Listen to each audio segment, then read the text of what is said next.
Bonjour à tous, alors je m'appelle Moussa Sall, ambassadeur, je suis créateur de contenu éducatif et donc je parle des sujets autour des études, l'insertion professionnelle en France. Aujourd'hui, c'était les assises qu'avaient organisées les étudiants sénégalais de France à l'université Paris-Sorbonne Nord. Donc j'ai été invité pour 2 casquettes en tant que créateur de contenu éducatif, mais aussi en tant que représentant d'une association de cadres professionnels.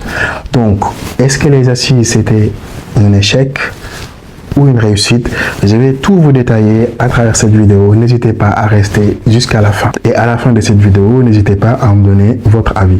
Nous allons revenir sur les problèmes des étudiants étrangers, mais également sur les divergences entre les associations qui ont secoué la toile ces derniers jours.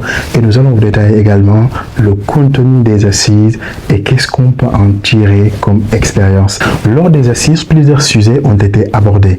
Commencer par la procédure Campus France également.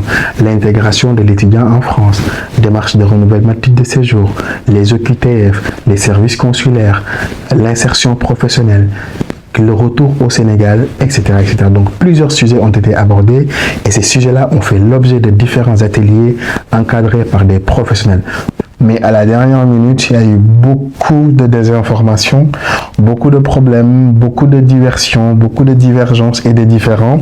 Et c'est ce qui a conduit d'ailleurs que beaucoup de créateurs de contenu ont intervenu sur ce sujet afin de donner leur avis, y compris moi-même.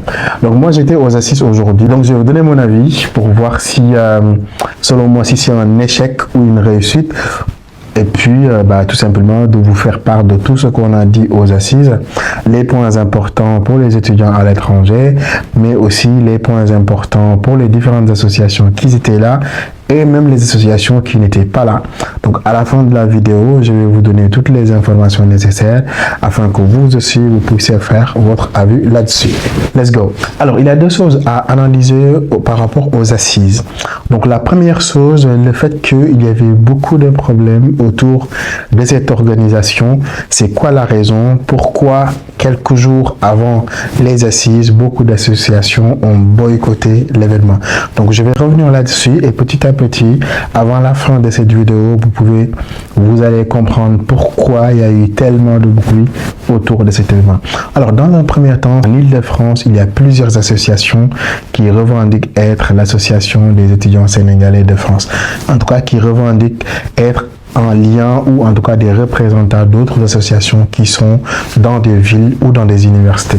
Donc les 2 associations les plus connues, on le sait, c'est la FESEF qui est là depuis 2019 et l'ASF qui est là depuis quelques années. L'ASF, un démembrement de la FESEF suite à des problèmes internes. Donc par la suite, il y a eu d'autres associations, il y en a eu pas mal dans les universités et récemment, il y a une nouvelle association qui vient de naître, si je ne me trompe pas, qui s'appelle Union solidaire des étudiants sénégalais de France. Donc l'objectif de ces 3 associations-là, qu'on le veuille ou pas, c'est la même chose. C'est juste venir en aide les étudiants, soit dans les aspects administratifs, soit dans les aspects sociaux ou solidaires. Donc ces 3 associations-là, aujourd'hui, sont en Île-de-France et faisaient partie de l'organisation des assises qui a eu lieu aujourd'hui. Et donc, autour de ces associations-là, il y avait également toutes les associations des villes de France, des villes et des petites villes. Donc, on peut citer Bordeaux, Toulouse, Clermont-Ferrand, Lille, Lyon, etc. Et donc, il y en a à peu près 56 associations, si je ne me trompe pas.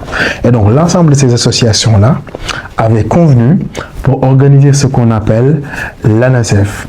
Assise nationale des étudiants sénégalais de France, quelque chose comme ça. L'objectif de cette rencontre, c'était quoi? C'était de réfléchir ensemble en tant qu'association afin de soulever les problèmes que les étudiants rencontrent ici en France et proposer des solutions.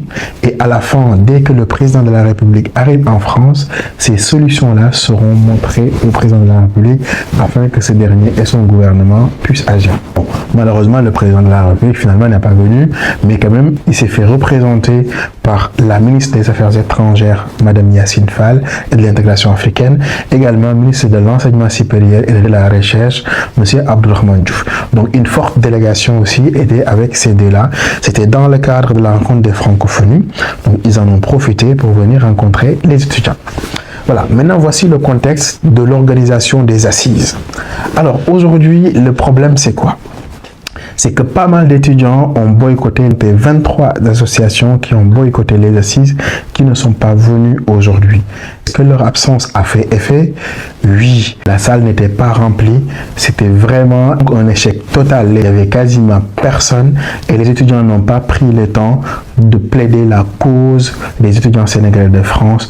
Le ministre de l'Enseignement supérieur et Madame la ministre des Affaires étrangères ne sont même pas au courant des différends entre les associations étudiantes.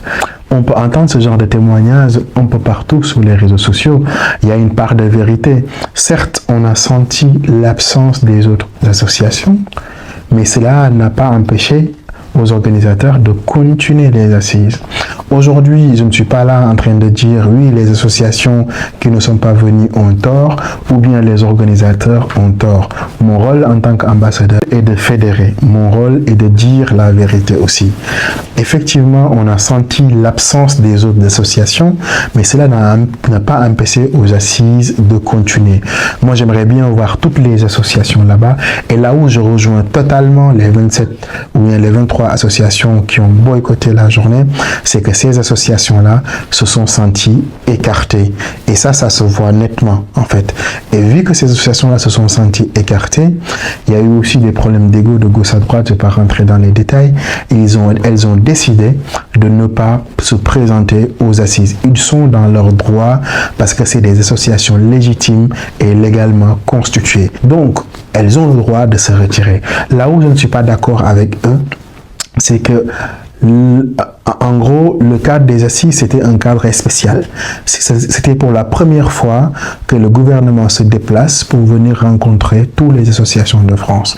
Si moi j'étais à leur place, j'allais quand même venir parce que les assises n'est pas les assises de l'AFSF ou de l'ASF ou de qui que ce soit. C'est les assises de tous les étudiants sénégalais de France. Si j'étais eux, j'allais venir quand même par respect pour le gouvernement qui s'est déplacé et après les assises, je mets le sujet sur la table. Parce qu'aujourd'hui, les associations dans les villes, dans les universités, ont un pouvoir. Je ne sais pas si vous êtes conscient de ça. Vous avez le pouvoir de changer le cours de l'histoire. C'est-à-dire, depuis plusieurs années, on assiste à un problème qu'on n'arrive pas à gérer.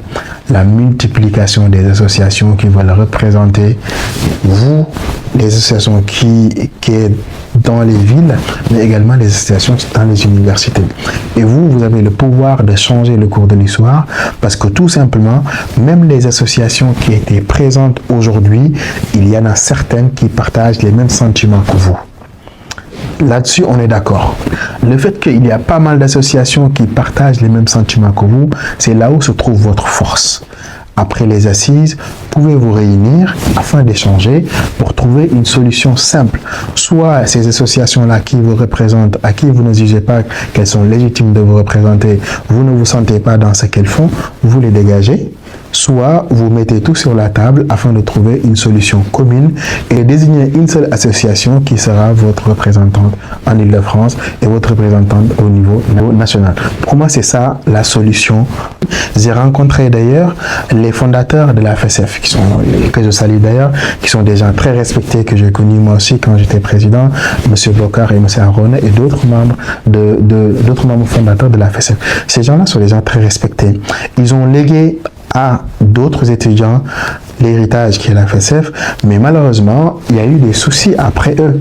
Et donc, ces problèmes-là ont conduit à la multiplication d'autres associations qui sont créées après. C'est pour terminer, quel est mon sentiment par rapport aux assises? Moi, j'ai trouvé que les assises était vraiment très riche en termes de contenu intellectuel. Pour la première fois, l'ensemble des associations sénégalaises de France organisent quelque chose qui est aussi riche en termes de contenu intellectuel. Parce que la restitution a été très riche. On sent que derrière, il y a eu vraiment du boulot. D'autant plus qu'il y avait des professionnels qui étaient derrière pour encadrer les ateliers. Et ça, je le salue. Et honnêtement, la restitution qui a été faite, c'était une restitution de qualité. Plusieurs points ont été abordés. Campus France, l'intégration des étudiants, le logement, les EGE, les OQTF, les services consulaires. En fait, tous les points, tout le cursus d'un étudiant durant son arrivée en France jusqu'à sa sortie a été abordé. Et j'ai trouvé ça très excellent et à saluer. Donc rien que pour ça, moi je considère que les assises étaient une réussite intellectuelle totale. Maintenant, effectivement, en termes de contenu, on a bien senti l'absence des autres associations, l'absence des étudiants sénégalais. La salle n'était pas remplie. Mais bon, en tout cas, dans tous les cas, il n'existe pas d'unanimité. Moi aujourd'hui, j'aurais bien aimé voir toutes les associations. Ce serait magnifique. Mais malheureusement, c'est dans la divergence qu'on trouve la force. Aujourd'hui, les assises sont derrière nous. Le conseil que je peux donner aux présidents d'associations qui sont certes mes petits frères, parce que j'étais à leur place il y a quelques années, c'est tout simplement de trouver le moyen de s'unir. Si vous n'êtes pas d'accord par la représentativité qui vous est faite ici en Île-de-France, venez, mettez les sujets sur la table, trouvez une solution unanime et passez à autre chose.